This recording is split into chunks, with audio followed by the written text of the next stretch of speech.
নমস্কার। বেশ কয়েক মাসের টানা বিরতির পর আজ আবারও হাজির হয়েছে ফ্রাইডে সাসপেন্স নাইট। আপনাদের সকলকে জানাই শুভ বিজয়া ও শুভ দীপাবলির অনেক অনেক অভিনন্দন ও ভালোবাসা। সত্যি বলতে অভিনন্দন জানাতে অনেকটা দেরিই হয়ে গেল, কিন্তু আজকে যে গল্পটি আপনারা শুনতে চলেছেন তার মধ্যে রয়েছে এক অদ্ভুত চমক। আমাদের আজকের গল্পটি বিভূতিভূষণ বন্দ্যোপাধ্যায়ের অমর সৃষ্টি তারানাথ তান্ত্রিকের একটি ফ্যান ফিকশন, প্রখ্যাত লেখক অর্ণব ঘোষের লেখা তারানাথ তান্ত্রিক ও ত্রিবেতাল জাগরণ।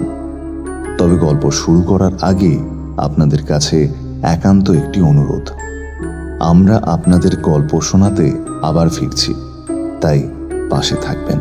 আমাদের গল্পগুলো যদি আপনাদের ভালো লেগে থাকে তাহলে আমাদের চ্যানেলটিকে সাবস্ক্রাইব করবেন এবং পাশের বেল আইকনটি প্রেস করে দেবেন, যাতে আবারও প্রতি শুক্রবার নতুন গল্পের নোটিফিকেশন আপনাদের কাছে তাড়াতাড়ি পৌঁছে যায়।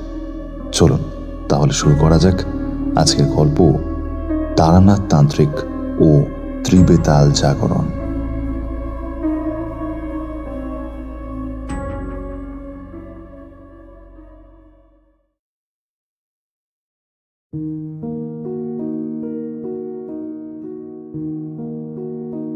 এই বছরের কালী পুজোর শেষটা যে এইভাবে হবে সেটা আমার আন্দাজ ছিল না।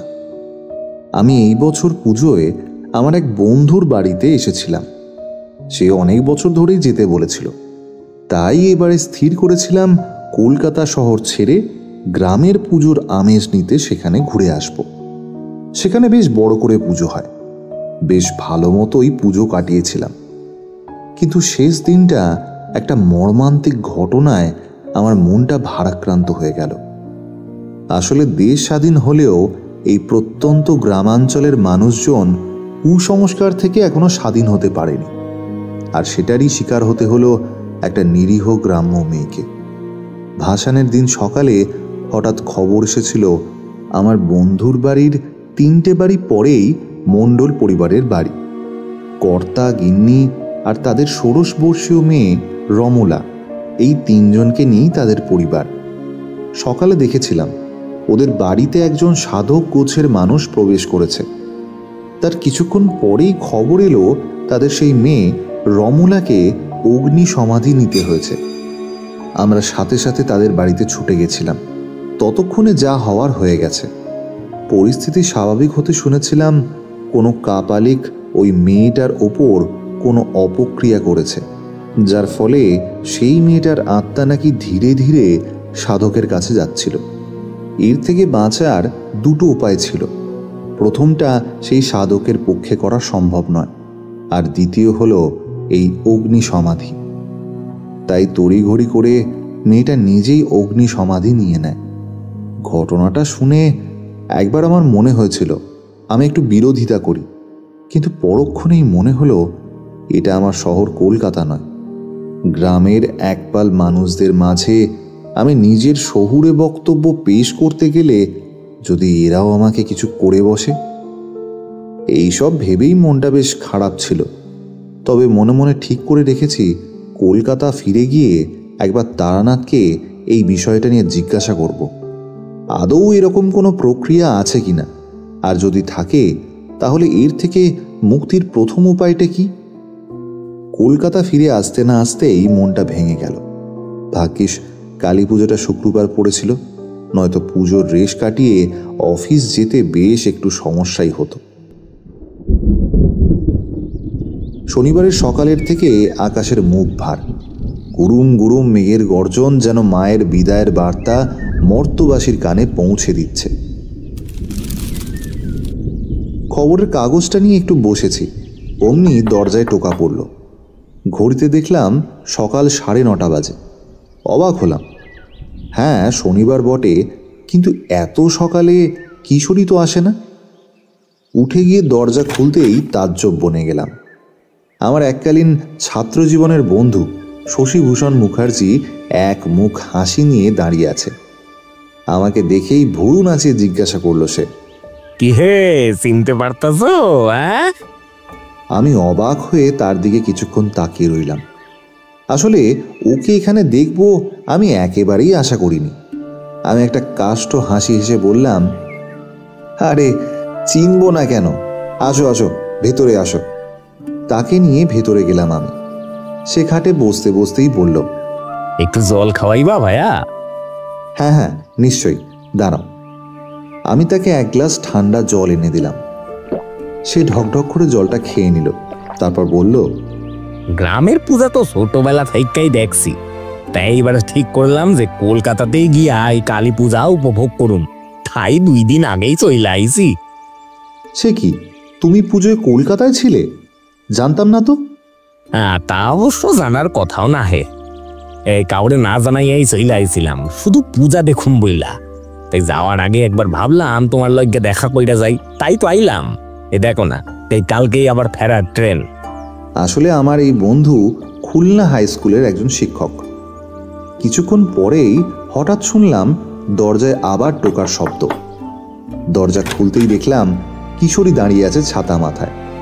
এতক্ষণে বাইরে ঝিরিঝিরি বৃষ্টি শুরু হয়ে গেছে। সে ঘরের ভেতরে ঢুকে ছাতা বন্ধ করতে করতে বলল, তাড়াতাড়ি চলো এখনো। কথাটা শেষ করতে পারল না সে। ঘরে বসে থাকা আমার বন্ধুর দিকে তাকিয়ে সে জিজ্ঞাসা করল, ইনি কে?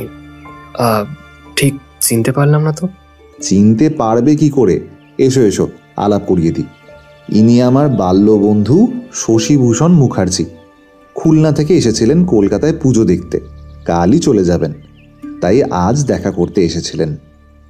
নমস্কার, আমি কিশোরী সেন। আচ্ছা ভাইয়া, তাহলে তুমি কি আজকে যাবে না? না না, কেন যাব না?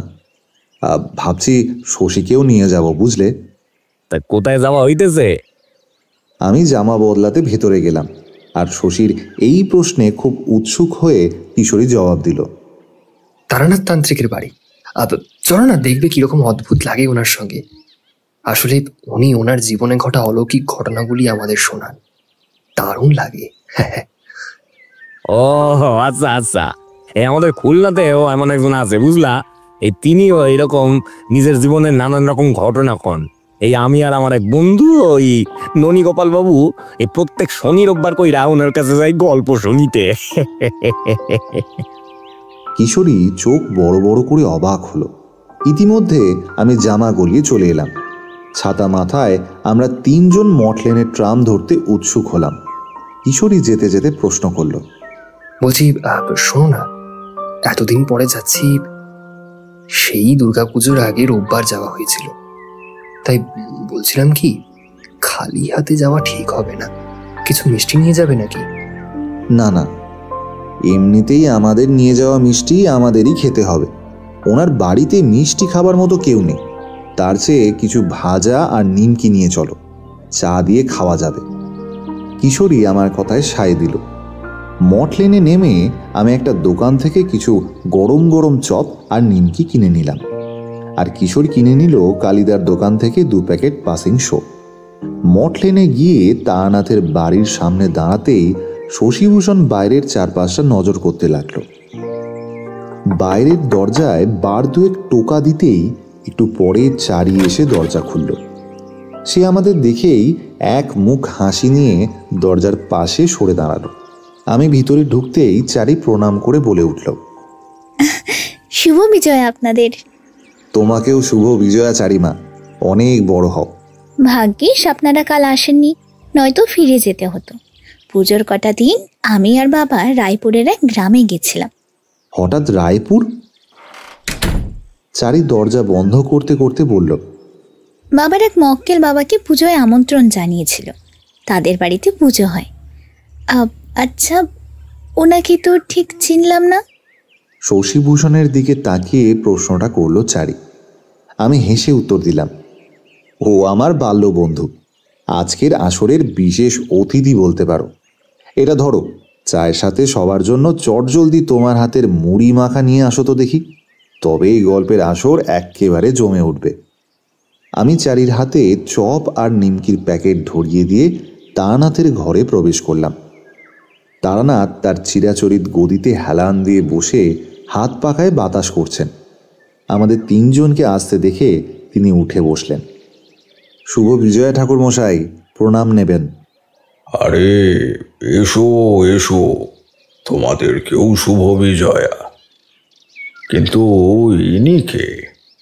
এনাকে তো ঠিক চিনলাম না। আসলে আপনার ঘটনা শুনতে আর শোনাতে নিয়ে এলাম। আজকের আসরে ইনিই ধরে নিন বিশেষ অতিথি। ওর নাম শশীভূষণ মুখার্জি, খুলনা হাই স্কুলে শিক্ষকতার কাজ করে। আমার সাথে দেখা করতে এসেছিল, তাই নিয়ে এলাম। আপনার কোনো আপত্তি নেই তো?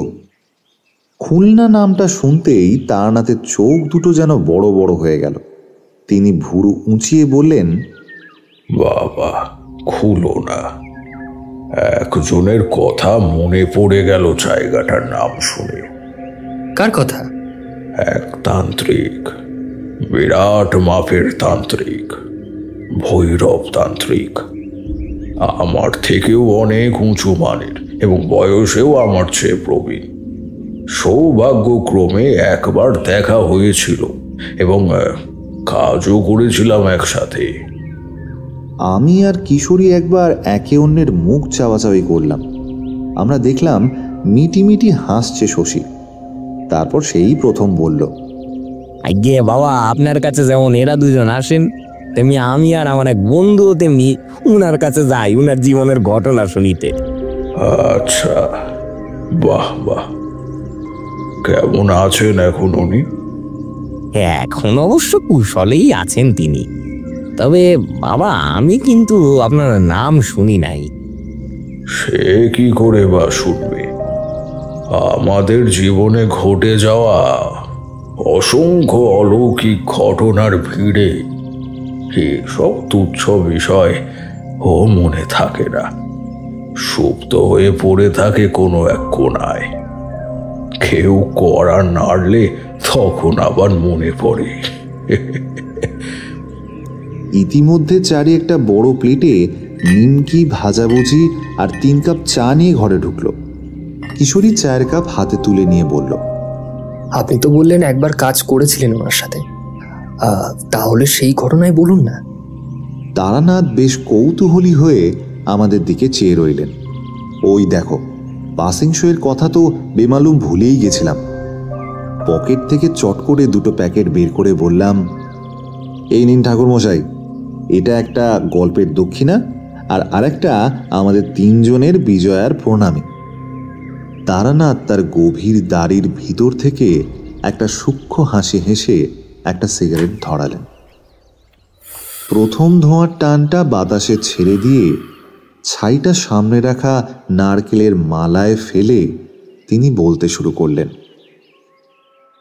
আমার তখন কত বয়স হবে তা খেয়াল নেই, তবে তন্ত্রের জগতে বেশ ভালো মতোই পদার্পণ করে নিয়েছি।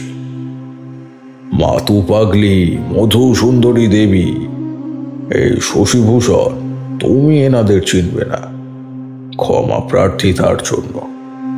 আসলে এনারা হলেন সকলে আমার তন্ত্রের জগতের পথ প্রদর্শক। আমি আজ যা কিছু হয়েছি তাতে এনাদেরই সব থেকে বড় হাত। যাই হোক, যেটা বলছিলাম, তো সেবার আমি রয়েছিলাম খুলনার কাছাকাছি ওই বেতবুনিয়া গ্রামে। তখন শ্রাবণ মাসের মাঝামাঝি সময়। আকাশের বুক চিরে অবিশ্রান্ত ধারা ক্রমাগত বর্ষণ করে প্রকৃতিকে সিক্ত করছে। বর্ষা ঋতুর চূড়ান্ত সময় চলছে তখন। তার মধ্যে এই গ্রাম অঞ্চলের রাস্তাঘাট, বাবারে বাবা, একেবারে পথ চলার অনুপযোগী। একটা বৃহদাকার কলা পাতা নিয়ে নিজের মাথাটা কোনো রকমে আড়াল করে আমি হাঁটছিলাম গ্রামের নাট মন্দিরের উদ্দেশ্যে। স্থানীয়দের মুখে শুনেছি ওই মন্দিরের কথা। মন্দির পবিত্র স্থান, এখানে জাতি ধর্ম নির্বিশেষে সকল মানুষ নিশ্চিন্তে আশ্রয় গ্রহণ করতে পারে। সূর্যের শেষ আলোটা গোধূলি পর্ব শেষ করে মিলিয়ে যাচ্ছিল। তবে আমার কপাল ভালো, অন্ধকার হওয়ার আগেই আমি আমার গন্তব্যে পৌঁছে গিয়েছি। একটা মাঝারি আকারের নাট মন্দির, তার সামনে বিস্তীর্ণ চাতাল। আমি তড়িঘড়ি চাতালে উঠে নিজের ঝুলি থেকে একটা কাপড় বার করে গা হাত মাথা মুছতে থাকলাম। ছোট কাপড়ে ভালো করে মুছতে বেশ অসুবিধেই হচ্ছিল। এমন সময় পেছন থেকে একটা গম্ভীর পুরুষালী কণ্ঠে আওয়াজ ভেসে আসে, আমার কাছে একটা গামছা আছে, ভালো করে মুছে নিন, নয়তো শরীর খারাপ লাগবে। আমি সাথে সাথে মুখ ঘুরিয়ে দেখি একজন বছর 50-এর বয়স্ক লোক মন্দিরের এক কোণে বসে রয়েছে। তিনি তার ছটের ব্যাগের থেকে একটা লাল গামছা বের করে আমার দিকে এগিয়ে দিলেন। আমি ধন্যবাদ জানিয়ে ভালো করে গা হাত মাথা মুছে নিলাম। তারপর ওনার মুখোমুখি বসে বললাম, আগে নমস্কার, আমি তারানাথ চক্রবর্তী, একজন ব্রাহ্মণ সন্তান এবং ভ্রাম্যমান তান্ত্রিক। আপনার পরিচয়টা কি? আমার মুখের কথাটা শুনে তিনি যেন স্বর্গ হাতে পেলেন। তিনি প্রায় চোখ বড় বড় করে একটা উজ্জ্বল দৃষ্টিতে আমার দিকে চেয়ে বললেন, আপনি ভ্রাম্যমান তান্ত্রিক? হ্যাঁ, অবশ্য আপনার বেশভূষা দেখে আমি আন্দাজ করেছিলাম। ঠাকুর, ভগবান আপনাকে পাঠিয়েছেন। আমি কখনো ভাবিনি আমি আপনার মতো কাউকে খুঁজে পাব। ওহ, অবশেষে তিনি মুখ তুলে চাইলেন, জয় শিব শম্ভো, জয় জয় জয় শিব শম্ভো জয়। আমি ওনার এনো আচরণের মাথা মুন্ডু কিছুই বুঝে পেলাম না। তিনি এতক্ষণে আমার সামনে এসে বসলেন। আমি এই প্রথম ওনাকে প্রত্যক্ষ করতে পারলাম। তাকে দেখে আমার বেশ একটা ওই গ্রাম্য জমিদার অনুভব হলো। তবে মনে হলো কোনো অস্বাভাবিক দুশ্চিন্তায় তার শরীর ভেঙে গিয়েছে। আমি তাকে শান্ত করিয়ে জিজ্ঞাসা করলাম, আপনার নাম কি? আগে আমার নাম শিবচরণ লাহা। কি হয়েছে আমাকে খুলে বলুন। আমার মতন কাউকে কেন খুঁজছিলেন আপনি? কেন খুঁজছিলাম সেটা আপনি আমার বাড়ি গেলেই বুঝবেন। মন্দিরের পেছনের ছাউনিতে আমার গরুর গাড়ি দাঁড়িয়ে আছে। গাড়োয়ান ওই গাড়িতেই আছে। বৃষ্টি একটু ধরুক, আমি আপনাকে নিয়ে যাব। আমি বেশ বুঝলাম ভদ্রলোক আমার কাছে এখনই কিছু প্রকাশ করতে চাইছেন না। এরকমটা মানুষ তখনই করে থাকে যখন বিপদটা ভাষায় প্রকাশ করার মতন হয় না। তাই আমি তাকে কিছুটা বাড়তি জিজ্ঞাসা না করে বললাম, আচ্ছা বেশ, আমি আপনার সাথে যাব। আপনার বাড়ি কোথায়? আগে এই পাশের গ্রামেই বা বায়ারি গ্রামে আমার বাড়ি, আর মাত্র 2 মাইলের পথ। বেশ, আচ্ছা কিছু মনে না করলে আমি কি আপনাকে একটা কথা জিজ্ঞাসা করতে পারি? হ্যাঁ হ্যাঁ, করুন না। আপনি কি জমিদার গোছের কেউ? তিনি এবারে একটা বোকা বোকা ধরনের হাসি হেসে পড়লেন। না না, আমি কোনো জমিদার নই। আমি একজন কাপড়ের ব্যবসায়ী। তবে আপনি যদি ভেবে থাকেন যে আমি খুবই অর্থলোভী দাম্ভিক একজন ব্যবসায়ী, তাহলে ভুল ভাববেন। আমি আসলে একটু ইতস্তত আছে পরিচ্ছন্নতায়। আমি একটু ওই সব সময় নিজের যত্ন নিতে ভালোবাসি। যখন সুদিন ছিল তখন মিথ্যে বলবো না, সত্যি বেশ একটা জমিদার ভাব অনুভূত হতো। কিন্তু এখন ব্যবসায় মন্দা এসেছে, ভালো মতো ব্যবসায় মন বসে না। আর এখন তো এই বিপদে মেয়েটার যে কি হবে আমি বুঝতে পারছি না। হঠাৎ করে ওর যে কি হলো, আপনি একবার গিয়ে দেখবেন। ও এমন ছিল না, হঠাৎ করে কি যে হয়ে গেল। শেষের কথাগুলো বলতে বলতে তার কণ্ঠস্বর কান্নায় ভিজে এলো। আমি শুধু এইটুকু বুঝলাম, ওনার মেয়ের বড় বিপদ। তোমরা হয়তো ভাববে যে আমি কেন নিজের শক্তি প্রয়োগ করে আগে থেকে সব কিছু জেনে নিলাম না। সেটা চাইলেই করতে পারতাম, কিন্তু এতে সামনের মানুষটা নিজের ওপর থেকে বিশ্বাস হারিয়ে ফেলে, আর আমার প্রতিও একটা ভয় কাজ করা শুরু করে। ধীরে ধীরে রাত গড়িয়ে অন্ধকার গাঢ় হয়ে নেমে এলো। বৃষ্টির তেজ আরো বাড়ল। সেই সাথে নিঃসঙ্গ রাতের শোভা বৃদ্ধি করল ব্যাঙের ডাক। এত ব্যাঙের ডাক কোথা থেকে আসছে ভাবতেই একেবারে শিবচরণ বাবু বললেন, এই মন্দিরের পেছনে একটা ব্যবহার না করা ডোবা রয়েছে। 7 জন্মের ব্যাঙ এসে জুড়েছে। একটু পরে মশার উপদ্রব শুরু হলেও আশ্চর্য হওয়ার নয়। সেইটা আর হলো না। তবে এরকম পরিবেশে নাট মন্দিরে রাত্রি যাপন করার সময় আমার একটা বিশেষ ঘটনা মনে পড়ে গেল। সেই প্রথমবার আমার অমর জীবনের সাথে দেখা হওয়ার কথাটা, সে এক আলাদাই অনুভূতি ছিল। যাই হোক, আরো একটু রাত বাড়লে তিনি বললেন, মনে হচ্ছে আজ রাতে আর রওনা দেওয়া সম্ভব হবে না ঠাকুর। কাল সকালেই বেরোতে হবে। আমার সাথে কিছু খাবার আছে। আপনার আমার সাথে খেতে কোনো আপত্তি নেই তো? না না, আমি ব্রাহ্মণ মানুষ হলেও আমার কোনো কিছুতেই আপত্তি নেই। শিবচরণ বাবু 2টো টিফিনের বাক্স বের করে আনলেন। সেখানে রয়েছে কিছু লুচি আর মিষ্টি গোছের হালুয়া। মোটামুটি 10টা লুচি ছিল। আমরা 5টা করে ভাগাভাগি করে খেলাম। খেতে খেতে আমি ওনাকে জিজ্ঞাসা করলাম, আচ্ছা, আপনি কি ব্যবসার কাজে শহরে গিয়েছিলেন? না না, আপাতত আমি ব্যবসায় মন দিতে পারছি না। আমি এই গ্রামেই এসেছিলাম আমার গুরুদেব অঘরীনন্দের কাছে।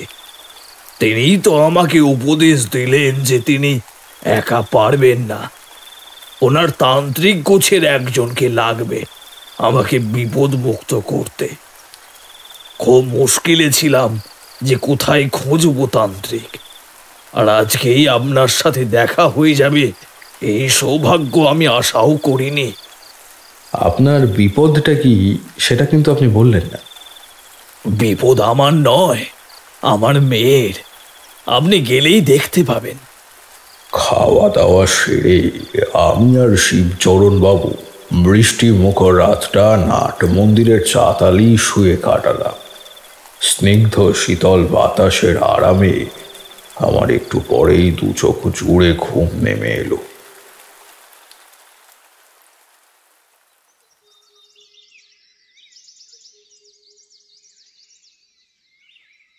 পরের দিন সকালে কিছু শালিক আর চড়াই পাখির কিচিরমিচির শব্দে আমার ঘুমটা ভাঙল। সূর্যের আলো মেঘের আড়াল কেটে বাইরে বেরিয়ে এসেছে। বৃষ্টির কিছু শেষ ফোঁটা টপ টপ করে পড়ছে। কিছুক্ষণের মধ্যেই শিবচরণ বাবুর কণ্ঠ শুনতে পেলাম আমি। আপনার ওঠারই অপেক্ষা করছিলাম। বৃষ্টি থেমে গেছে, চলুন এবার রওনা দিই। দেখলাম এক পাশের দেওয়ালে হেলান দিয়ে উদাস মুখে বসে আছেন তিনি। ওনার শরীরে একটা দীর্ঘ ক্লান্তির রেশ, চোখে মুখে অশান্তির ছাপ স্পষ্ট। মনে হচ্ছে সারা রাত তিনি ঘুমোতে পারেননি। আমি উঠে বসে ওনাকে জিজ্ঞাসা করলাম, আপনি কি ঘুমাননি? না ঠাকুর মশাই, ঘুমিয়ে পড়ার মতো মানসিক অবস্থা আমার নেই। চোখ বন্ধ করলেই খালি মেয়েটার মুখটা যে ভেসে আসছে। ইতিমধ্যে আমি দেখলাম একজন বয়স্ক ব্রাহ্মণ ধীর পায়ে সামান্য কুঁজো হয়ে নাট মন্দিরে প্রবেশ করছে। তিনি আমাদের দেখে দাঁড়িয়ে পড়ে জিজ্ঞাসা করলেন, আপনারা কি এখানে কাল রাত থেকে ছিলেন? আমি তো বৃদ্ধের গলা শুনে অবাক। এরকম রোগা পাতলা বুড়ো চেহারার ভিতর ওরকম একটা গাম্ভীর্যপূর্ণ একটা বাজখাই কলা যে থাকতে পারে তা আমি মোটেও আশা করিনি। শিবচরণ বাবু হাত জোর করে বললেন, আগে হ্যাঁ, বৃষ্টির মধ্যে আর কারোর বাড়িতে গিয়ে আশ্রয় চেয়ে বিরক্ত না করে ঠাকুরের কাছে এসেছিলাম। সে বেশ করেছেন। সন্তান নিজের বাবার কাছেই তো আসবে বিপদে আশ্রয় নিতে। একটু দাঁড়ান, আমি মন্দির খুলি। বাবার দর্শন আর একটু আশীর্বাদ নিয়ে যাবেন। আমি দেখলাম শিবচরণ বাবু রাজি হয়ে গেলেন। আমিও আর তাই কিছু বললাম না। মন্দির খুলতে দেখলাম ভিতরে স্বয়ং শিবলিঙ্গ সেখানে হাজির। তাকে জড়িয়ে মাথার উপর থেকে উঁকি মারছে চিরপরিচিত বাসুকি নাগ। আমরা করজোড়ে প্রণাম করলাম। বৃদ্ধ ব্রাহ্মণ সামনের আসনে বসে একটা লাল রঙের সুতো বাবার পাদদেশে জমায়েত জলে আর কিছুটা গঙ্গা জলে ধুয়ে নিলেন। তারপরে তাতে একটা ত্রিপত্র বেলপাতার ছোট্ট অংশে কিছুটা চন্দনের প্রলেপ আর এক পাশে রাখা একটা ছোট্ট ঠোঙা থেকে কিছুটা বালি দিয়ে ভালো করে সেটাকে একটা কাগজে বেঁধে দিলেন। তারপর শিবচরণকে কাছে ডেকে সেটা এগিয়ে দিয়ে বললেন, এইটা নিজের মেয়ের বাম হাতে বেঁধে দেবেন। তাহলে যে কোনো তন্ত্র প্রয়োগ করা হোক না কেন, আপনার মেয়েকে কেউ পৃথিবী থেকে নিয়ে যেতে পারবে না। সাগরের বালি যেমন সব কিছুকে পিছনে টেনে আনে, ঠিক তেমনি এই বালি তাকে এই ধরায় টেনে রাখবে। কেমন? আমি তো অবাক হয়ে গেলাম। তিনি জানলেন কি করে যে শিবচরণ বাবুর মেয়ের কি অবস্থা? শিবচরণ দেখি মন্ত্রমুগ্ধের মতন ওনার দিকে তাকিয়ে রয়েছে। তিনি ওনাকে আমতা আমতা করে জিজ্ঞাসা করলেন, আপনি কি করে জানলেন ঠাকুর যে আমার মেয়ের?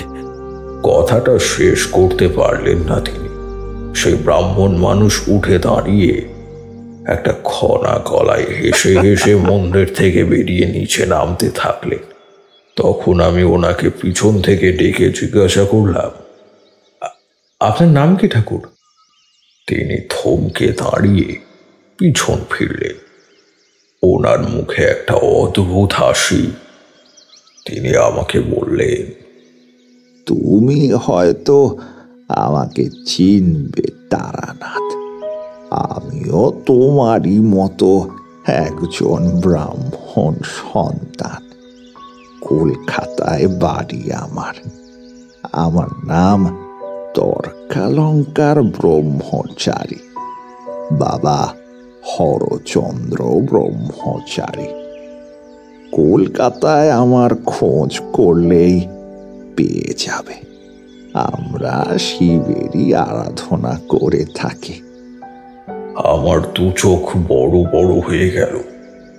দিনের আলোতে স্পষ্ট বুঝতে পারছিলাম উনি যেন মিলিয়ে যাচ্ছেন বাতাসের মধ্যে ক্রমাগত। অনেকটা আবছা হয়ে এসেছে ওনার ওই প্রতিচ্ছবি। তিনি যেতে যেতে আবারও সেই গম্ভীর কণ্ঠে বললেন, আমার আর আমার বাবার আশীর্বাদ সব সময় তোমার সাথে আছে তারানাথ। তবে যে কাজে যাচ্ছ তাতে তোমার সাহায্যের প্রয়োজন হবে, আর তুমি সেই সাহায্য পেয়েও যাবে। আমার গণনা নির্ভুল। আমার পুরো নাম তর্কালঙ্কার। রামচন্দ্র তর্কালঙ্কার ব্রহ্মচারী। আবার একটা তীব্র খ্যানখ্যানে হাসির মধ্যে দিয়ে তিনি যেন বাতাসে মিলিয়ে গেলেন।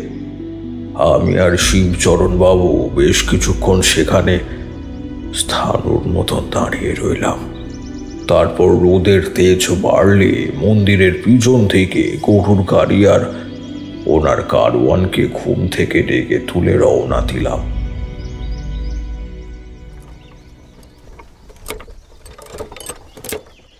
দুলকি চলে, গাড়ি চলতে থাকলো। আমাকে শিবচরণ বাবু গাড়িতে বসে বললেন, অঘরীনন্দ মিশ্র হলেন আমার গুরুদেব, ওনাকেও সাথে নিয়ে নিচ্ছে। আমি ঘাড় নেড়ে সম্মতি জানালাম। এখানে আমার কিছু বলার অধিকার ছিল না। প্রথমত তিনি ওনার গুরুদেবকে সঙ্গে নেবেন কিনা সেটা ওনার বিষয়। দ্বিতীয়ত আমার যদি সত্যি সাহায্যের প্রয়োজন হয় তখন এনাকে প্রয়োজন হবে, তাই আমি বারণ করিনি। গরুর গাড়ি চলতে চলতে একটা ছোট মাটির ঘরের সামনে এসে দাঁড়ালো। খড়ের চাল দেওয়া ছোট্ট একতলা মাটির বাড়ি, সামনে বেশ কিছুটা ফাঁকা জমি, সেখানে ঢাই করে রাখা। শিবচরণ বাবু গাড়ি থেকে নেমে জোরে জোরে হাঁক পাড়লেন, গুরুদেব, গুরুদেব বাড়ি আছেন? গুরুদেব, গুরুদেব বাড়ি আছেন? কিছুক্ষণ পরে কাঠের দরজা খুলে বেরিয়ে এলেন একজন রক্তাম্বর পরিহিত বৃদ্ধ মানুষ। শিবচরণ বাবু ওনার পা ছুঁয়ে প্রণাম করলেন। তারপর ওনাকে নিয়ে গরুর গাড়ির সামনে এসে আমার সাথে পরিচয় করিয়ে আবার রওনা দিলেন। যেতে যেতে তিনি আমাকে জিজ্ঞাসা করলেন, আপনার নাম তান্ত্রিক মহলে শুনেছি, আপনি থাকেন কোথায়? শুনে ভালো লাগলো। আপনি আমার নাম যে শুনেছেন শুনে ভালো লাগলো। আমি তেমন স্থায়ীভাবে কোথাও থাকি না, তবে আমার বাড়ি রুদ্রপুরে। সারাদিন পথে পথে ঘুরি, যখন যেখানে আশ্রয় পাই থেকে যাই। ব্রাহ্মণ সন্তান দেখে যে ফিরিয়ে দেয় না কেউ, বুঝতেই পারছেন আশা করি। আপনি কি শিবচরণের মেয়ের বিপদের কথা জানেন? না, উনি আমাকে খুলে কিছুই বলেননি। কি ব্যাপার বলুন তো? উনি যখন বলেননি তখন আমারও মনে হয় আপনার গিয়ে বিষয়টা দেখা উচিত। তাহলে হয়তো ঘটনার ভয়াবহতা আপনি উপলব্ধি করতে পারবেন, আর এও বুঝতে পারবেন কেন আমাদের সাহায্যের প্রয়োজন। এরপর আমরা গাড়ির মধ্যে আরো কিছু কথাবার্তা বলতে বলতে চলতে লাগলাম। বৃষ্টি এখন পুরোপুরি থেমে গিয়েছে, তবে গত রাতের তুমুল বৃষ্টির কারণে গ্রামের রাস্তার অবস্থা খুবই খারাপ। গরুর গাড়ি চলতে বেশ অসুবিধেই হচ্ছিল। মন্থর গতিতে দুলতে দুলতে আমরা অবশেষে একটা বাড়ির সামনে গিয়ে দাঁড়ালাম। আমি বেরিয়ে এসে দেখলাম একটা দোতলা বাড়ি, ইট আর পাথরের তৈরি। সামনে বিস্তীর্ণ উঠোন, আর সেখানে দুটো বড় বড় ধানের কোলা। আমরা বাড়ির ভিতরে ঢুকলাম। উঠোনের মাঝখানে রাখা তুলসী মন্দিরের সামনে একটা বহুদিনের নিভে থাকা প্রদীপ। কতকাল যে কেউ তুলসী তলায় প্রদীপ ধরায়নি কে জানে। উঠোনের একপাশে কয়েকটা ডাবের গোছা বেঁধে রাখা আছে।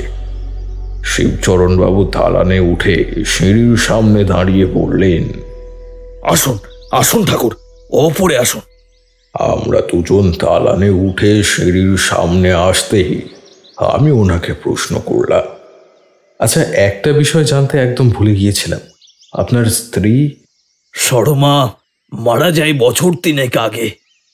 তখন আমার মেয়ের বয়স 13। 1.5 মাস প্রবল জ্বরে ভুগে মারা যায়। তখন থেকে মেয়ের কাছে আমি মা আর আমি বাবা। আপনার মেয়ের নাম কি? ললিতা। অঘরী নন্দ নামটা শোনা মাত্রই দু চোখ বন্ধ করে পড়লাম। আহা, সুন্দর নাম রেখেছিলেন। আমাদের 10 মহাবিদ্যার 2য় মহাবিদ্যা দেবী ষোড়শীর আরেক নাম হলো ললিতা ত্রিপুরা সুন্দরী। তার উপর তার বয়স এখন 16। আপনি চিন্তা করবেন না শিবচরণ বাবু, দেবী ষোড়শী কৃপা এবং আশীর্বাদ আপনার মেয়ের উপর রয়েছে। আপনার মেয়ে ঠিক সুস্থ হয়ে উঠবে। চলুন, উপরে চলুন। আমরা 3 জন আর কেউ কোনো কথা না বলে উপরে উঠতে লাগলাম। পাথরের খাড়াই সিঁড়ি বেয়ে উপরে উঠে দেখলাম এখানে একটাই ঘর রয়েছে। সবজে দরজায় বাইরে থেকে একটা বড় লোহার তালা ঝুলছে। শিবচরণ বাবু একটা চাবি ওনার পাঞ্জাবি থেকে বের করে আনলেন। তালা খুলে দরজা খুলতেই একটা তীব্র উটকো মরা পচা গন্ধ যেন আবার নাকে এসে বিঁধল। ভিতরে প্রবেশ করে যে দৃশ্য দেখলাম তাতে আমার রক্ত একেবারে হিম হয়ে গেল। এরকম ভয়ানক দৃশ্য আমি এর আগে কখনো দেখেছি বলে মনে পড়ে না। ঘরের সমস্ত জানালা দরজা বন্ধ রাখা। মনে হচ্ছে বহুদিন ঘরে কোনো আলো বাতাস প্রবেশ করেনি। চারপাশে ছড়িয়ে ছিটিয়ে আছে বমি, মলমূত্র আর উচ্ছিষ্ট খাবার। এক পাশে ফেলে রাখা আছে একটা থালা আর গ্লাস। ঘরের ঠিক মাঝখানে একটা লাল রঙের গন্ডি কাটা। সেই লাল তরল আমার কিন্তু চেনা। বর্তমানে সেটা শুকিয়ে গিয়ে অল্প কালচে রং ধারণ করেছে যেন। আর তারই মাঝখানে বসে আছে একটা অর্ধ কঙ্কালসার মানব শরীর। বিরাট একটা আলু থালু ঝাঁকড়া চুলের গোছার নিচ থেকে উঁকি মারছে একটা শুকিয়ে যাওয়া ছুঁচলো মুখ। তার সারা মুখের চামড়া কুঁচকে গিয়ে একাকার হয়ে গিয়েছে। পরনে একটা ছেঁড়া ফাটা ময়লা সাদা কাপড়। তার 2 হাতে ফুটে উঠেছে শিরা উপশিরার লম্বা লম্বা রেখা। চুলে, মুখে, দাঁতে লেগে রয়েছে নোংরা এবং খাবারের অংশ। মুখ থেকে একটা অদ্ভুত গোঙানি নির্গত হচ্ছে। তার 2 পা সামনে ছড়িয়ে রাখা। 2 পায়ের পাতায় সাদা ছাই লেপা রয়েছে, আর বাম পায়ের পাতায় একটা তির্যক কাটা দাগ। লাল তরল জমাট বেঁধে রয়েছে সেখানে। কেউ যেন ছুরি দিয়ে একটা কোপ বসিয়েছে। পা দুটোকে স্থির করে কোমরের উপরের অংশ অপ্রকৃতিস্থ আমি যে সে সামনে পিছনে অল্প অল্প করে দোলাচ্ছে, আর দোলার সাথে সাথে সেই অদ্ভুত গোঙানি বের হচ্ছে। আমি অবাক হয়েই চেয়ে রইলাম তার দিকে। সত্যি বলতে তাকে দেখে মনে হবে না যে এই সামনের প্রাণীটা কোনো পৃথিবীর মানুষ। শিবচরণ বাবু এবার একটু ধরা ধরা কণ্ঠে বললে, ঠাকুর মশাই দেখুন, এই হলো ললিতা, আমার একমাত্র কন্যা। আমি এক ধাক্কায় ওনার দিক তাকালাম। আমি তখন স্তম্ভিত। কি বলবো কি করব কিছুই বুঝে উঠতে পারছি না। অঘরী নন্দ আমার কাঁধে হাত রেখে বললে, চলে আসুন, এখন আপনার সম্পূর্ণ বিষয়টা জানা প্রয়োজন। বেরিয়ে আসার উপক্রম করলাম। তখন একটা চাপা চাপা অস্ফুট স্বরে মেয়েলি আর পুরুষালী কণ্ঠের মিছিলে আওয়াজ এলো, আমায় আটকে লাভ নেই। আমি ওকে নিয়ে তবেই যাব। কাল 1 মাস পূর্ণ হবে। কালকেই যাব। খবরদার আমায় আটকানোর চেষ্টা করিস না। আমি স্থির হয়ে দাঁড়িয়ে কথাগুলো শুনছিলাম। এমন সময় অঘরী নন্দ আবার আমায় ডেকে বললে, তারানাথ ঠাকুর, চলে আসুন। আমার জ্ঞান ফিরতেই আমি পেছন ফিরে দরজার দিকে তাকালাম। দেখলাম ওনারা 2 জন দরজায় আমার জন্য অপেক্ষা করছে। তখন একটা পৈশাচিক অট্ট হাসা শুরু করে দিয়েছে ওই ললিতা। আমি আর সেখানে দাঁড়ালাম না, দ্রুত ঘর থেকে বেরিয়ে এলাম। শিবচরণ বাবু দরজা আগের মতো তালা দিয়ে বন্ধ করে দিলেন। সিঁড়ি দিয়ে নিচে নামতেই দেখলাম একজন মধ্যবয়স্ক অর্ধ টাক মাথার লোক সিঁড়ির নিচে দাঁড়িয়ে রয়েছে। শিবচরণ বাবুকে দেখা মাত্রই সে জিজ্ঞাসা করল, দিদিমণির আবার কি হলো বাবু? কিছু হয়নি, তুমি আমাদের জন্য একটু চা আর কিছু ভাজাভুজির ব্যবস্থা করো তো দিনুরাম। ঠিক আছে ঠিক আছে, আপনারা ওই বসার ঘরে গিয়ে বসুন, আমি পরিষ্কার করে রেখেছি, আর একটু পরেই চা নিয়ে যাচ্ছি। দিনুরাম চলে যেতেই বুঝলাম ও হলো এই বাড়ির চাকর। আমরা তিনজন বসার ঘরে প্রবেশ করলাম। মাঝারি আকারের একটি ঘর, 2-3টে বেতের মোড়া রাখা রয়েছে। এক পাশে একটা ছোট্ট খাটিয়া, একটা মাটির কুঁজো ভর্তি জল আর গ্লাস, আর এক পাশে রাখা ওই অম্বুরি তামাকের হুঁকো। দেওয়ালে টাঙানো অসংখ্য দেবদেবীর ছবি। আমরা তিনজন গিয়ে বেতের মোড়ায় বসলাম। আমার ঘোর তখনও কিন্তু কাটেনি। যা দেখে এলাম যেন ঠিক বিশ্বাস হচ্ছে না। অঘরীনন্দ একটা বিড়ি বের করে সেটা জ্বালিয়ে বললেন, আপনি তো ভ্রাম্যমাণ তান্ত্রিক, তাহলে আপনি ভৈরবী চালনা করার পদ্ধতি জানেন না? কথাটা শোনা মাত্রই আমি আবারও চমকে উঠলাম। আমি জানি ভৈরবী চালনা কাকে বলে, কিভাবে হয় এবং কি কি সতর্কতা অবলম্বন করতে হয়, কিন্তু তাও আমি বেশ অবাক হলাম। তিনি কিন্তু বলে চললেন, তন্ত্রের সাধনার জন্য অনেক সময় সাধকের প্রকৃত সাধন সঙ্গিনীর প্রয়োজন হয়ে থাকে। সেই ক্ষেত্রে প্রয়োজন হয় এমন একজন 16 বছরের বালিকার, যার মধ্যে ভৈরবীর লক্ষণ উপস্থিত, যার মধ্যে প্রকৃত সাধন সঙ্গিনী হওয়ার সকল গুণ বর্তমান। ভৈরবী চালনার পরে সেই বালিকার জীবনী শক্তির 3 মহা উৎস শক্তি, ইচ্ছা শক্তি, ক্রিয়া শক্তি, জ্ঞান শক্তি ধীরে ধীরে বিলুপ্ত হতে থাকে। সেই প্রভাব ধীরে ধীরে শারীরিক ক্ষেত্রে প্রভাব বিস্তার করে। সেই পাষণ্ড কাপালিক হয়তো তেমনই কাউকে খুঁজেছিল, আর তারপর আমাদের ললিতাকে। একটু দম নিয়ে দীর্ঘশ্বাস ফেললেন তিনি। ইতিমধ্যে দিনুরাম 3 কাপ চা আর কিছু বেগুনি আমাদের সামনে রাখলো। তারপর 2 হাত একে অন্যের ওপর কচলাতে কচলাতে কিছু একটা বলবার ইচ্ছায় দাঁড়িয়ে আমাদের 3 জনের দিকে একবার করে চোখ ফেরাতে লাগলো। শিবচরণ বাবু বিষয়টা লক্ষ্য করে জিজ্ঞেস করলেন, কিছু বলবে দিনুরাম? আগে অপরাধ নেন না তো, একখানা কথা কইবার ছিল। হ্যাঁ বলো, কি বলবে?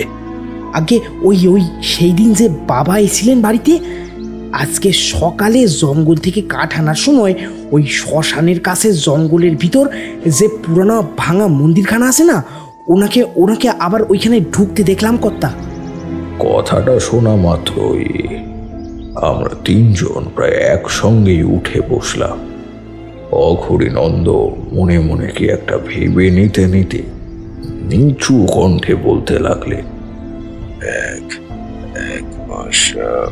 এক মাস ও ফিরে এসেছে। হ্যাঁ, হিসেব মিলছে। ও ললিতাকে নিতেই ফিরে এসেছে। আপনি কিছু বুঝতে পারছেন শিবচরণ বাবু? ও কেন ফিরে এসেছে? ওনাকে বিড়বিড় করতে দেখে শিবচরণ বাবু ওনার চাকরকে চোখের ইশারায় ঘর ত্যাগ করতে বললেন। টেবিলে রাখা 1 কাপ চা তুলে নিয়ে সেখানে চুমুক দিয়ে তিনি বললেন, বিষয়টা আপনাকে শুরু থেকে খুলে বলি, নয়তো আপনি সম্পূর্ণ বিষয়টা অনুধাবন করতে পারবেন না। ঘটনাটা ঘটে আজ থেকে মাসখানেক আগে। আমাদের গ্রামের শেষ প্রান্তে বছরের এই সময়টা দেবী শ্মশানকালীর বড় করে পুজো হয়। প্রচুর সাধু সন্ন্যাসী তান্ত্রিক কাপালিকের মহামিলন হয়। এবছরও গত মাসের অমাবস্যায় হয়েছিল। গ্রাম থেকে আমরা অনেকে সেখানে যাই, মায়ের রুদ্ররূপের পুজো দেখে আসি। এবছর পুজো দেখে আসার পরের দিন সকালের ঘটনা। আমার সে সময় ব্যবসা বেশ ভালোই চলছিল। বাড়ির দালানে বসে তামাক খাচ্ছি। আমার মেয়ে তখন উপরের ঘরে ঠাকুর পুজো করছিল। দিনুরাম সামনের ওই উঠোনে ঝাড় দিয়ে পরিষ্কার করছিল। এমন সময় বাইরে থেকে একটা গম্ভীর কর্কশ কণ্ঠের আওয়াজ পেলাম, জয় তারা, জয় জয় তারা, বাড়িতে কেউ আছে নাকি? আমি উঠে গিয়ে দেখলাম একজন লম্বা জটাধারী কৃষ্ণ বস্ত্র পরিহিত সাধু দাঁড়িয়ে আছেন। মুখ ভর্তি কাঁচা পাকা চুল, দাড়ি, গোঁফ। এক হাতে একটি লাঠি আর এক হাতে একটি কুমণ্ডলু মতন। আর সব থেকে অদ্ভুত, ওনার চোখ দুটো দেখে মনে হলো যেন পাথরের চোখ। উজ্জ্বল সাদা মড়ি ছাড়া আর কিছুই লক্ষ্য করতে পারলাম না। আমি হাত জড়ো করে ওনাকে প্রণাম করে বললাম, হ্যাঁ আসুন বাবা, ভিতরে পায়ের ধুলো দিন। আপনি কি কালকে শ্মশানকালীর পুজোর মাঠ থেকে আসছেন? তিনি কি মনে করে বাড়ির চারপাশে একবার ভালো করে তাকিয়ে নিয়ে বললেন, হ্যাঁ, কাল পুজোর স্থানে তোকে আর তোর মেয়েকে আমি দেখেছি। বেশ বেশ, তাহলে একটু সাধু সেবা করার অনুমতি দেবেন আশা করি। না, এখানে আমি সাধু সেবা নিতে আসিনি। এসেছি তোদের বিপদ থেকে রক্ষা করবার জন্যে, বিশেষ করে তোর মেয়েকে বিপদ মুক্ত করার জন্যে। আমি স্বাভাবিকভাবেই বেশ ভয়ার্ত হয়ে পড়লাম। একমাত্র মেয়ের বাবা আমি। মেয়ে ছাড়া আর কেউ নেই আমার জীবনে। আমি প্রথমে ওনাকে দাওয়ায় বসতে বললাম। তিনি বসলে তার সামনেই হাত জড়ো করে কাঁপা কাঁপা কণ্ঠে জিজ্ঞেস করলাম, কেন বাবা, কি বিপদ আমাদের? তোর মেয়ের বয়স তো 16, তাই না? আগে হ্যাঁ বাবা, কিন্তু ওর কি বিপদ বাবা? তোর মেয়ের নাম কি? আগে ললিতা। ঠিকই ধরেছিলাম। দশমহাবিদ্যার নামাধীন এবং ভৈরবীর লক্ষণাযুক্ত 16 বর্ষীয় বালিকা। শোন, কাল যখন তোরা শ্মশানে পুজো দেখতে গেছিলি, তখন তোর মেয়েকে আমি লক্ষ্য করেছি। আমি তার পিছনে এক কালো অপছায়ার বিচরণ করতে দেখেছি। সে তোর মেয়ের শরীর দখল করতে চায়। তোর মেয়ের সামনে ঘোর বিপদ। কিন্তু আমার মেয়েকেই কেন? ও তো কোনোদিনও কারো কোনো ক্ষতি করেনি। এসব লাভ ক্ষতি দেখে হয় না। অনেক সময় অনেক অপশক্তি নিম্নতন্ত্রের আওতায় বাধা পড়ে যায়। তখন তাদের প্রয়োজন হয় একজন ভৈরবী গুণসম্পন্না 16 বর্ষের বালিকার শরীরের। সেই শরীর ধারণ করে ওনারা নিজেদের ঊর্ধ্বতন্ত্রে প্রবেশের পথ সুগম করেন। তবে সেই শরীর ধীরে ধীরে ছিবড়ে হয়ে যায় এবং পার্থিব জগৎ থেকে বিদায় নেয়। শুধু তার প্রাণ শক্তি মহাডামরতন্ত্রের গুপ্ত স্থানে সঞ্চিত থাকে। এত কিছু তোর সামান্য মস্তিষ্কের ধারণ ক্ষমতার বাইরে। আপাতত জেনে রাখ, তোর মেয়ের শরীরে অস্বাভাবিকতা রয়েছে। সময়ের সাথে সাথে তার প্রকাশও বৃদ্ধি পাবে। তারপর ধীরে ধীরে ঘনিয়ে আসবে সাক্ষাৎ পৈশাচিক মৃত্যু। কথাগুলো শুনে আমার গা শিউরে উঠল, বুক ফেটে চোখের জল গড়িয়ে পড়ল। তিলে তিলে চোখের সামনে নিজের মেয়ের মৃত্যু দেখতে হবে। আমি সাথে সাথে ওনার পায়ে পড়ে কাঁদতে কাঁদতে বললাম, বাবা, আমার মেয়েকে এই বিপদ থেকে উদ্ধার করুন বাবা, ও ছাড়া আমার যে আর কেউ নেই। আপনি যা বলবেন আমি করব বাবা, আপনি শুধু আমার মেয়েকে বাঁচান বাবা, আপনি বাঁচান। তিনি আমার দিকে তাকিয়ে একটা মুচকি হাসি হাসলেন। ওই মুহূর্তে আমার মনে হলো তিনি যেন ঠিক এই কথাটাই শুনতে চাইছিলেন। তিনি যা বলবেন আমি ঠিক তাই করব। এরপর তিনি আমাকে উঠিয়ে বললেন, তোকে কিচ্ছু করতে হবে না, যা করার আমিই করব। তোকে শুধু বিনা প্রশ্নে আমি যা যা বলবো করে যেতে হবে। বল, পারবি? নিশ্চয়ই নিশ্চয়ই পারবো বাবা, আমার মেয়ের জন্য আমি সব করতে পারবো। তোর মেয়ে এখন কোথায় আছে? ওপরের ঘরে পুজো দিচ্ছে বাবা। ওকে ডেকে আন। আজ রাতে তোর বাড়িতে যেন কোনো চাকর বাকর না থাকে। আমি এখানে যজ্ঞ করে একটা বন্ধন করে যাব, যাতে সেই কালো অপছায়া এই বাড়িতে প্রবেশ করতে না পারে। এখন যা, এর আগে আমার তোর মেয়েকে একবার দেখা প্রয়োজন। তাড়াতাড়ি নিয়ে আয় ওকে, যা। আমি দ্রুত পায়ে উপরে উঠে ললিতাকে সবটা বুঝিয়ে তাকে নিচে আনি। সেও বেচারা গ্রামের মেয়ে, এইসব কথা শুনে ভয় পেয়ে গেছিল।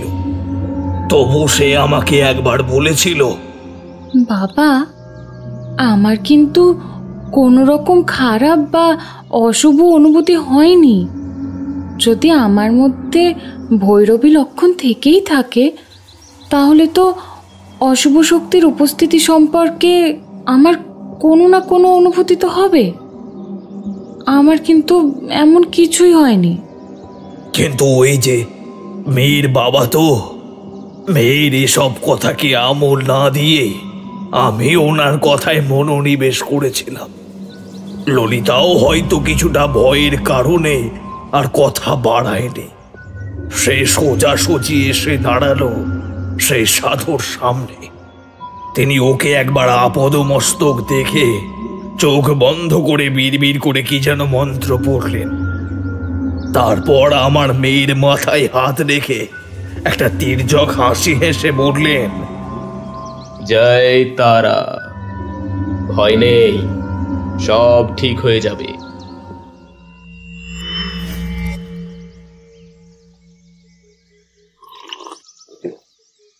আমরা চাষ শেষ করে ফেলেছি এতক্ষণে। দিনুরাম আবারও এসে চায়ের কাপ প্লেট নিয়ে চলে গেল। আমি জিজ্ঞাসা করলাম, তারপর যজ্ঞ হলো সেই রাতে? আচ্ছা, কি যজ্ঞ হয়েছিল আর কিরকম করে হয়েছিল সবকিছু একটু খুলে বলবেন? হ্যাঁ, সেদিন সারা দিনের ঘটনা ছবির মতো মনে আছে আমার। সাধু বাবা সেদিন সারা দিন আমার বাড়ি থেকেও কিছু খাননি। আমি ওনাকে খাওয়ার কথা বললে উনি একটা অদ্ভুত হাসি হেসে বলতেন, আজ অমাবস্যার পরের দিন, যজ্ঞের জন্য খুবই উত্তম দিন। আজকের দিনে খাদ্য গ্রহণ একেবারেই অনুপযোগী। দুপুরে তিনি কেবল এক ঘটি জল চাইলেন, তাতে এক ফোঁটা চন্দন আর একটা পোড়া কাঠের টুকরো মিশিয়ে ঢকঢক করে খেয়ে নিলেন। তারপর বিকেলে আমার হাতে একটা ফর্দ ধরিয়ে বললেন, এ নাও, এইগুলো জোগাড় করে নিয়ে এসো। আজকে রাতের যজ্ঞে এইগুলো লাগবে। আমি ফর্দটা হাতে নিয়ে দেখলাম তাতে বেশ কিছু চেনা জিনিস লেখা আছে। আর কিছু জিনিস আমি কোথায় পাবো তার কুল কিনারা পর্যন্ত পেলাম না। ফর্দে লেখা ছিল সর্ষে, হলুদ, পচা মাছের তেল, ধুনো, নারকেল, দুটো মাছের মাঝখানের কাটা, একটা সদ্য পোড়ানো চিতার কাঠের টুকরো, একটা কালো বিড়ালের কাটা লেজ, একটা মরা শকুনের চোখ, গাওয়া ঘি, দেশি মদ, আর কেউ আত্মহত্যা করেছে এমন কোনো গাছের একটা শুকনো ডাল। আমি ভাবলাম শেষের এই সব জিনিসগুলো কোথায় পাবো কে জানে। তিনি হয়তো আমার মনের অবস্থা বুঝতে পেরেই আমাকে বললেন, চিন্তা নেই, সব জোগাড় হয়ে যাবে। আর আশ্চর্যের বিষয়, সত্যি সব জোগাড় হয়ে গেল। এখনো মাঝে মধ্যে ভাবি যে কি করে সেদিনে সব অদ্ভুত জিনিস পেয়ে গেছিলাম। শেষ রাতে দিনোরামকে বললাম আজকে রাতটা অন্য কারোর বাড়ি কাটিয়ে দিতে। আমাদের বাড়িতে থাকলে তার বিপদ হতে পারে। সে কোনো প্রশ্ন না করে আমাদের পাড়ার এক কুমোরের বাড়িতে রাত কাটাতে চলে গেল। শেষ রাতে যজ্ঞ শুরু হলো। দাউ দাউ করে আগুনের লেলিহান শিখা যেন আকাশ স্পর্শ করতে চাইল, আর সেই সাথে চলতে লাগলো মন্ত্র উচ্চারণ। তিনি একটা সরার মধ্যে এক চিলতে হলুদ আর সর্ষে ঢেলে সেখানে চন্দন ঢাললেন।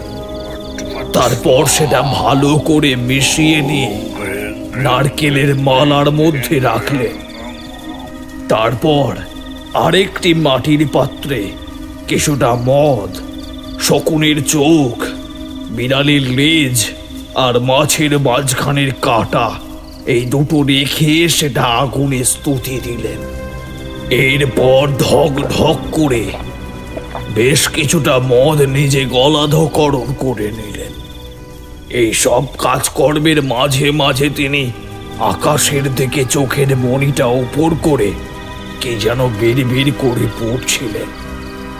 তারপর সব শেষে তিনি চাল, পচা মাছের তেল আর গাওয়া ঘি দিয়ে একটা বড় সাইজের মণ্ড মতো বানালেন। তারপর তিনি নিজের ঝোলা থেকে একটা ছুরি বের করে আনলেন। সেটা নিয়ে তিনি হেসে আমার মেয়ের দিকে তাকিয়ে বললেন, এদিকে আয়। আমি ভয় পেয়ে সাথে সাথে প্রায় চিৎকার করে জিজ্ঞেস করলাম, ও কি করবেন?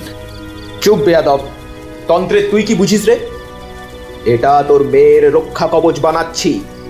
যে ওকে রক্ষা করবে তাকে ওর রক্ত দিয়ে ছিনিয়ে দিতে হবে।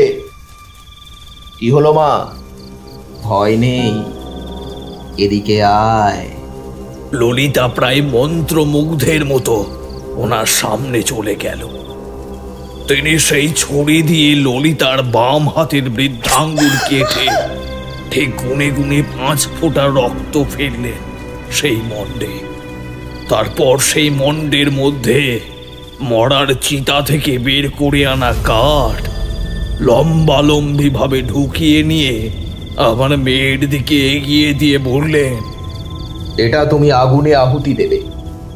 ঠিক গুনে গুনে 16 বার আগুনের উপর মণ্ডটা এমনভাবে ফেলবে যাতে 16 বারের বার মণ্ড শেষ হয়, তার আগেও না পরেও না। ললিতা সেই কাজই করছিল। ওদিকে সাধু বাবা শেষ কার্যের প্রস্তুতি নিচ্ছিলেন। তিনি একটা পাত্রে আরো কিছুটা মদ ঢেলে ওতে আত্মহত্যা করা শুকনো গাছের ডাল ভালো করে চুবিয়ে নিলেন। তারপর সেটা তুলে এনে তার গায়ে ভালো করে ধুনো মিশিয়ে নিয়ে নিলেন। তারপর নিজের বাম হাতের তর্জনী কেটে ঠিক 5 ফোঁটা রক্ত সেই ডালে ফেললেন। তারপর অপেক্ষা করতে লাগলেন কখন ললিতা মণ্ড ফেলা শেষ করবে। কাজ শেষ হতে তিনি বাকি সম্পূর্ণ মদ ঢেলে যজ্ঞের আগুন নিভিয়ে দিলেন। তারপর সেখান থেকে বের করে আনলেন ছাই। চাপ চাপ যজ্ঞের ছাই তিনি নারকেলের মালায় জমা করলেন।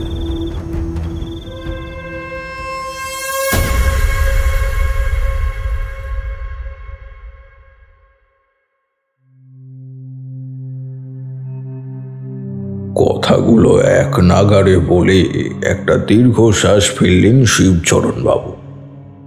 আমি সবটা শুনে বললাম, এই প্রক্রিয়া তো ভৈরব চালনার প্রক্রিয়া নয়, এটা তো ঠিক তার উল্টো প্রক্রিয়া।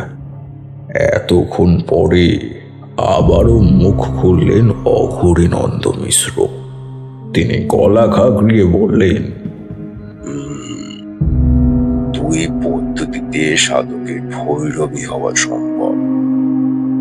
যারা স্বেচ্ছায় হন তারা শারীরিকভাবে ওনার সাথে থেকে তার সাধন সঙ্গিনী হন, আর যারা রাজি হন না তখন সাধক ছলে কৌশলে ওই যজ্ঞের শেষে ছাইবস্য নিজের শিকারের গালে এবং কপালে প্রদানের মাধ্যমে শরীরে চালনা করে মহাডামর তন্ত্রের অধীন এক যোগিনীকে। সেই যোগিনী ধীরে ধীরে সেই শিকারে দেহ নির্যাস থেকে সুস্থে থাকে তার আত্মাকে। 1 মাস সময় লাগে এই প্রক্রিয়া চলতে। 1 মাস পর দেহ থেকে সম্পূর্ণ বিচ্ছিন্ন হয় তার সত্তা এবং আত্মা। সেই আত্মা তখন মুক্তির প্রয়োজনে সাধকের সাধন সঙ্গিনী হতে বাধ্য হয়। এক্ষেত্রেও তাই হবে। কেন? তাই কেন হবে বলছেন? আমরা আছি তো নাকি? আপনি এর প্রতিকার জানেন তারানাথ ঠাকুর? হ্যাঁ জানি। আমাদের ওই যোগিনীর কাজকে আটকাতে হবে, আর তার জন্য প্রয়োজন ত্রিবেতাল জাগরণ পদ্ধতি আরম্ভের।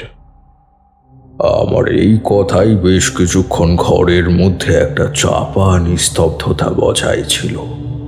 তারপর একটু উঠে বসে অঘরীনন্দ বললেন, ঠাকুর, আমি আশা করছি আপনি যা বলছেন সব জ্ঞানে বলছেন এবং এর ব্যর্থতার পরিস্থিতি মাথায় রেখেই বলছেন। হ্যাঁ আমি জানি। বেতাল জাগরণের পর যদি বেতাল তার দেওয়া কাজে অসমর্থ হয় তাহলে সে নিজেই এসে আগে সেই সাধকের প্রাণ নেয়। সেক্ষেত্রে আমরা তাকে জাগালে আমাদেরও প্রাণ সংশয় ঘটবে।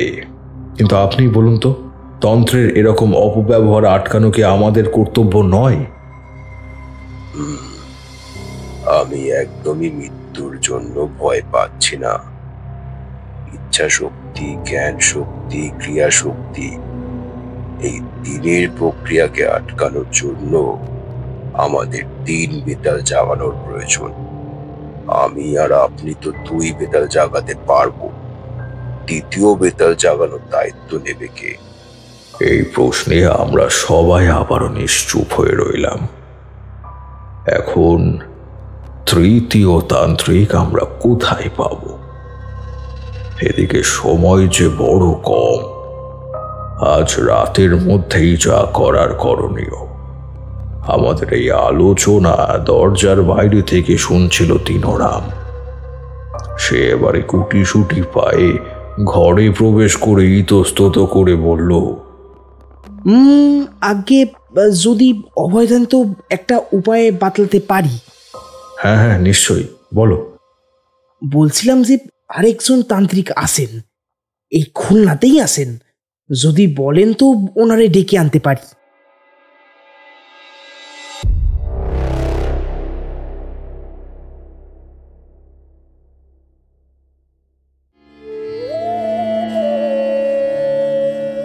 শুনছিলেন প্রখ্যাত লেখক অর্ণব ঘোষের লেখা তারানাথ তান্ত্রিক ও ত্রিবেতাল জাগরণের প্রথম পর্ব। আজকের গল্পে তারানাথের চরিত্রে ছিলেন প্রীতম, শশীভূষণ শঙ্খদীপ, কিশোরী তুষার, চারি পম্পা, শিবচরণের ভূমিকায় ছিলেন অভিরূপ, ব্রাহ্মণ স্বরূপ, গুরুদেব দেবজিৎ, দিনুরাম দেবাজিৎ, কাপালিকের ভূমিকায় সৌরিন, ললিতা তৃষা, গল্প পাঠ ও অশ্বিনীর চরিত্রে স্বরূপ, প্রচ্ছদ নির্মাণ পিয়ালি, শব্দগ্রহণ ও ধ্বনি পরিকল্পনায় দেবদত্ত, সমগ্র পরিচালনায় টিম ফ্রাইডে সাসপেন্স নাইট। আমাদের কাজ যদি কোথাও আপনার ভালো লেগে থাকে তাহলে চ্যানেলটিকে সাবস্ক্রাইব এবং গল্পটিকে লাইক করবেন, আর নিজের পরিচিত বন্ধু বান্ধবদের মধ্যে অবশ্যই শেয়ার করবেন। আমরা ফেসবুক আর ইনস্টাগ্রামেও রয়েছি, আমাদের সেখানেও ফলো করতে পারেন। আপনার গুরুত্বপূর্ণ মতামত আমাদের কমেন্ট বক্সে লিখে জানাবেন। আগামী পর্বে ফ্রাইডে সাসপেন্স নাইট নিয়ে ফিরবে তারানাথ তান্ত্রিক ও ত্রিবেতাল জাগরণের অন্তিম পর্ব। ততক্ষণে ভয় থাকবেন, ভয় রাখবেন। শুভরাত্রি।